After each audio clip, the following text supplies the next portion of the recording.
Hi, Vinyl Chef Steve here with yet another version of refried beans. My grandmother used to use bacon grease,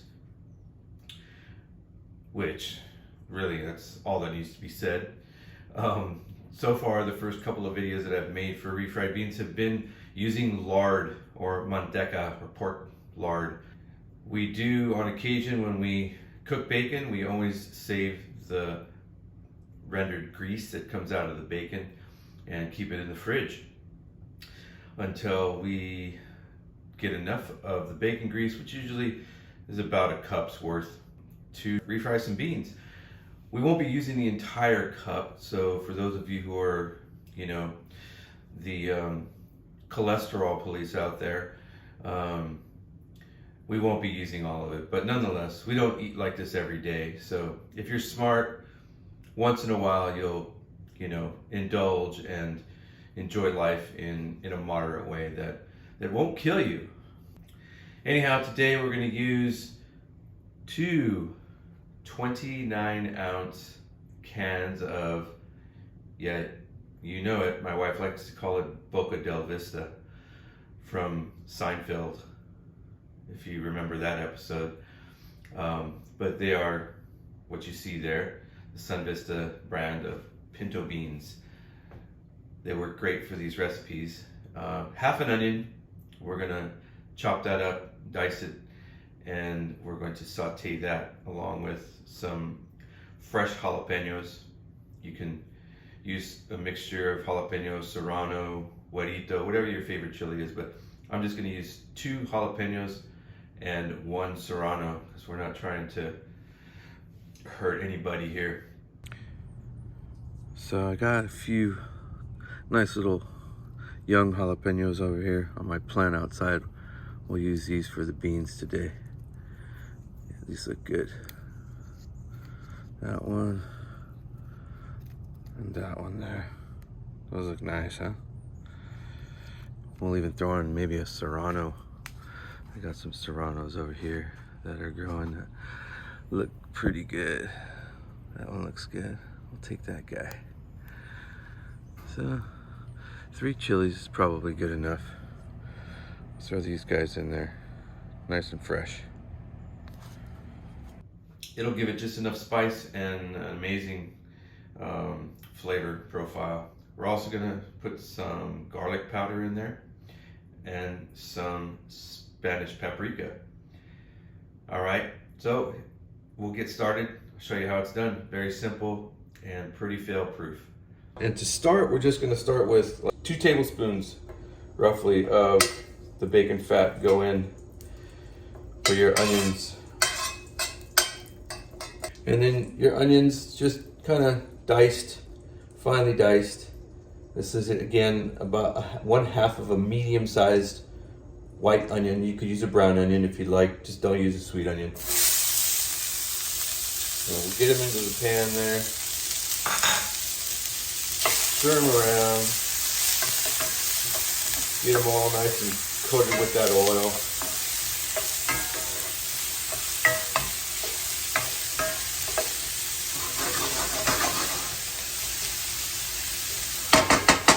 At this point, you want to turn your heat down to about medium-high.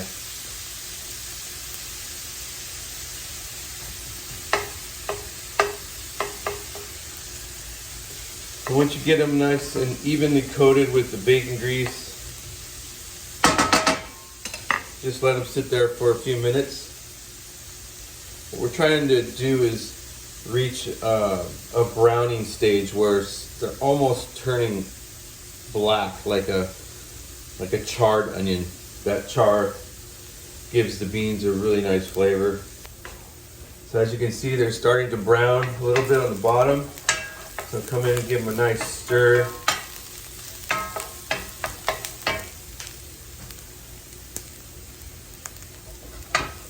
You can see how we're starting to get a little color on those, right? You can see that, I hope.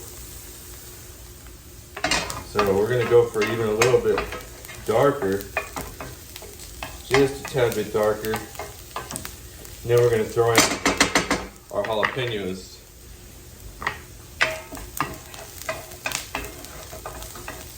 Okay, they're getting nice and brown. You can see.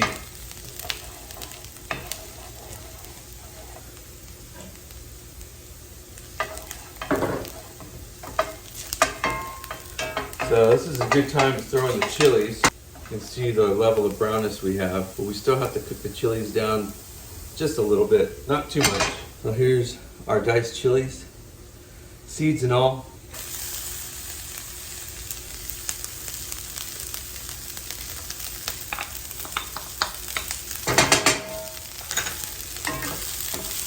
So definitely remember after dicing these chilies to wash your hands. If you don't wear gloves, you definitely want to make sure you wash your hands. I want the dish to be memorable, but not that way. Yes, we just want to sweat these jalapenos a little bit while we continue to cook those onions down. Okay, so about now, this is where we're going to add the magic ingredient. Probably about a half a cup of this bacon fat. It's going to go in here.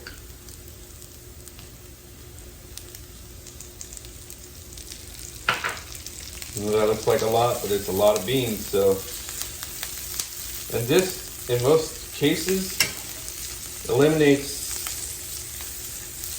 the need for salt. Most of the time when I finish these beans, I taste them and they're just perfect. They don't need anything. No salt, believe it or not. I mean, that's just a beautiful mess right there, isn't it? Got our onions frying and our jalapenos just bathing in all that beautiful bacon fat. Again, we don't eat like this every day, so once in a while it's not going to kill you. Some people think it's going to put you in the cardiac arrest unit in the hospital just eating it one time, but no, you got to eat like this every day. But you can see what's going on in there. Loveliness. So this is ready for the beans. Again, we're going to put in everything, and you want to shake it like this, like you would a can of paint, because there's all kinds of good stuff on the bottom here that settles. It's just flavor. So, and we put in all the liquid, remember?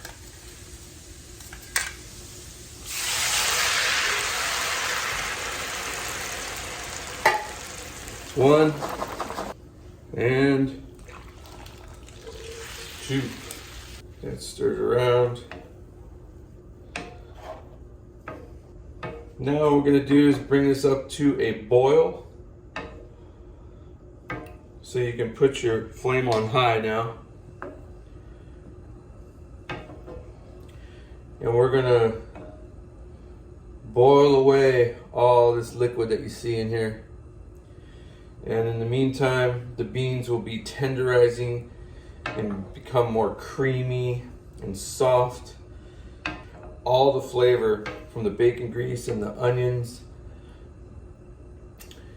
and the jalapenos, the chilies will, this is just my hypothesis, all that flavor is just being concentrated into the bean itself. And when it comes time, you'll see the juice is so thick. There's a point at which we're gonna stop reducing and save a certain amount of the liquid that's in there that's become so concentrated. It's just like reducing any other kind of a sauce. If you make a wine sauce, you put the wine in and you boil it, you reduce it by half or even sometimes 2/3, and the flavors just develop and richen and concentrate. So it's the same concept here with these beans. We're gonna get this beautiful, thick, rich, almost like a bean gravy at the end. And that's when we'll mash our beans. So this part right here, I mean, it takes a little bit of time, but this is so worth it. It's like 30 to 45 minutes to make the most amazing refried beans you've ever had. And this recipe takes me back to my grandmother, because she's the one that taught me to put the jalapenos and the onion in bacon grease and to fry it and then add the beans after that. But she would do it with the de la olla beans. she always had a pot of de la olla beans, which she taught me how to make those too. And I guess we'll have to do an episode on de la olla beans as well, which we will. So occasionally you want to come in and stir this, because in the beginning there's so much liquid in here that you can't possibly burn anything. But as the sauce thickens and reduces, you have to be careful that you don't walk away from it for too long, because the beans can start to sit on the bottom, and you can burn the beans if you are careless. So at this point, you can walk away for 5-10 minutes, come back, and they should be at a hard boil. Once they reach the hard boil, then we're going to reduce the flame down to maybe like a medium high again. And on that medium high flame, we'll continue to reduce the beans down until it's time to mash them. Then you'll be ready to eat them. Okay, so that's the hard boil you want to get to. Once you reach that hard boil, you want to come in and give it a little stir. I always do this cross stirring thing.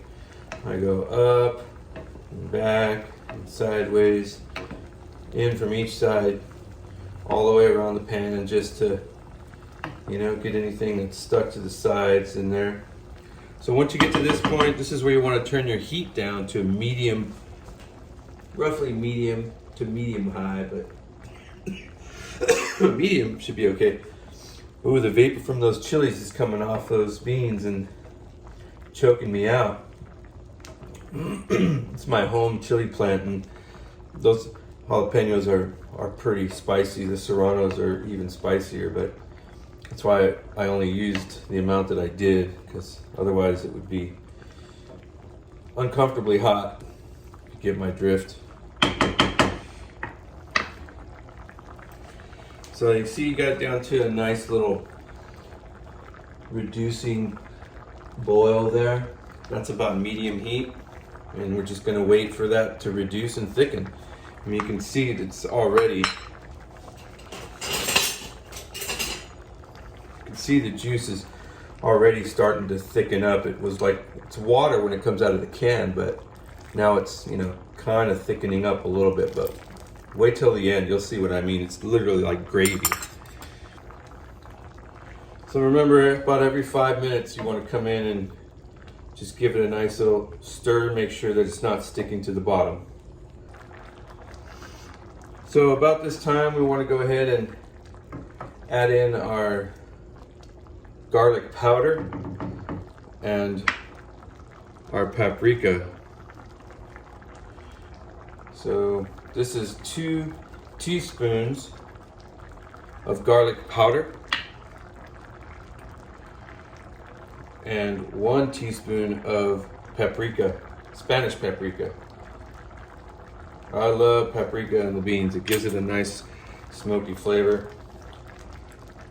It's gonna change the color a little bit, darken it. It's almost gonna look reddish brown, but man, it really gives a great flavor to the beans with the bacon grease.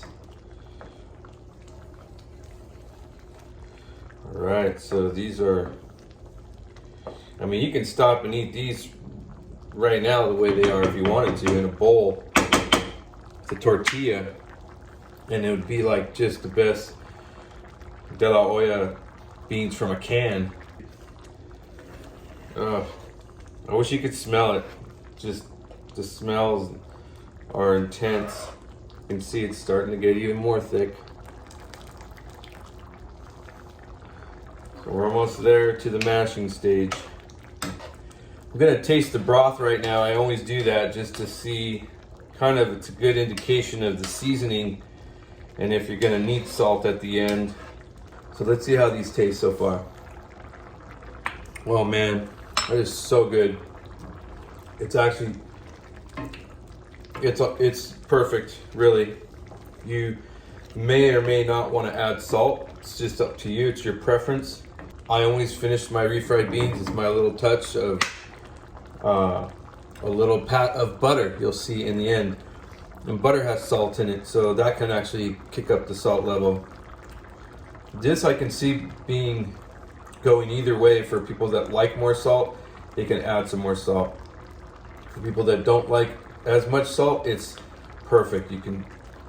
You want to taste the product or the ingredient and not salt. And in this case, I can taste the beans and the chilies and the onions.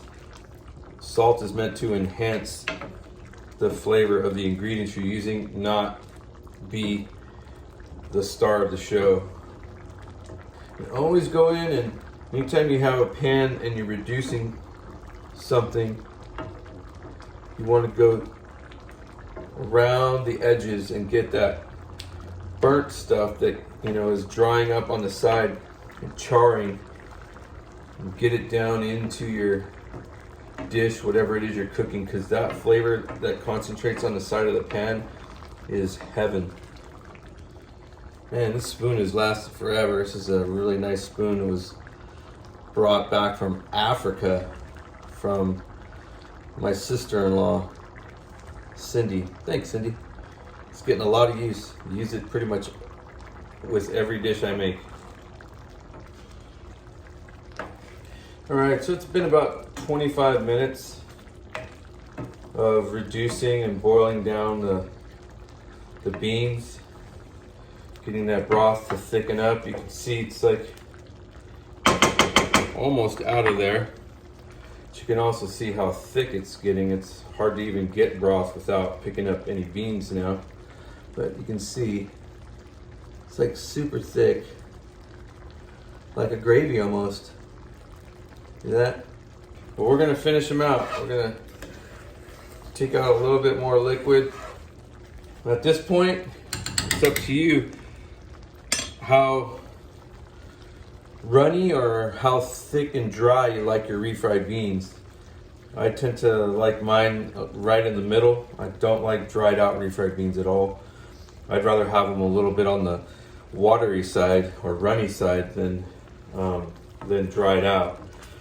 So like at this point, it's probably a good time for me to start mashing, because you can always mash them, and if they're still too runny, you can continue to cook them on a low flame and it'll cook out the moisture.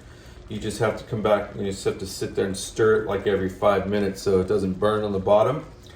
But you can definitely continue to remove moisture from refried beans. So let's go ahead and get these mashed, because I like this consistency that we're at right now. And then you'll see how they look. You may have to cook them for a few more minutes after mashing them, but we won't know until we get there. So my trusty bean masher, a metal one, and that's because I use a cast iron skillet.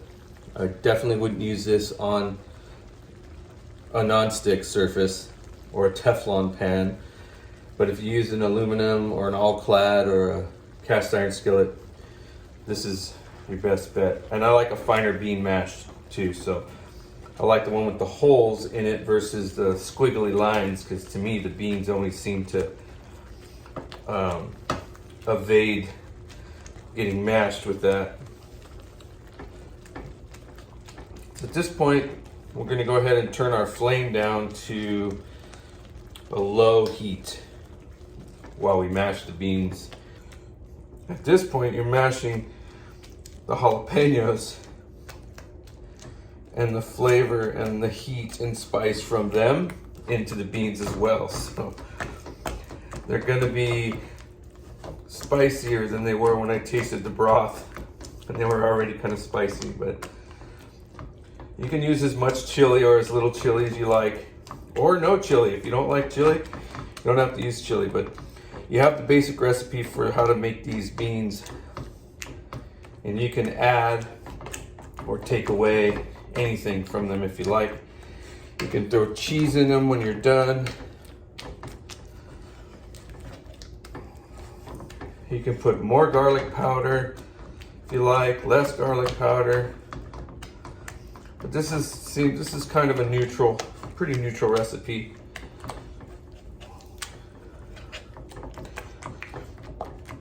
I like as few whole beans in my refried beans as possible. Few of them get away from me, but not many. I'll escape the wrath of my bean masher. All right, that's looking pretty good. This is the stage where we throw in that knob of butter I was telling you about. There's something special to the beans, I'll tell you. That with the paprika, just magic.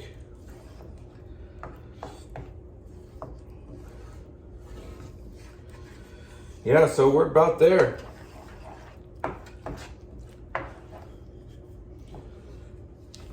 These look beautiful.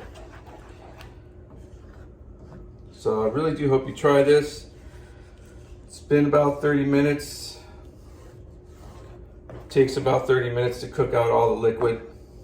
And if you want to shorten the time, by all means, you can use the liquid from one of the cans and not the other. If you want to shorten down that boiling process and the concentrating of the liquid, you can do that as well. But I hope you try this recipe too as well with the other refried bean recipes and find out which one you like best or like them all, and you know, try them at different times. But just wanted to thank you again for joining us on another episode of Vinyl Chef Steve. Take care. One, Thomas's English muffin. Toasted. Lightly buttered. Topped with those amazing refried beans you just made. Spread evenly on there. And then a little bit of cheddar cheese, some sour cream, and your chili of choice. Little twist on the tostada with the English muffin and the refried beans you just made. Delicious.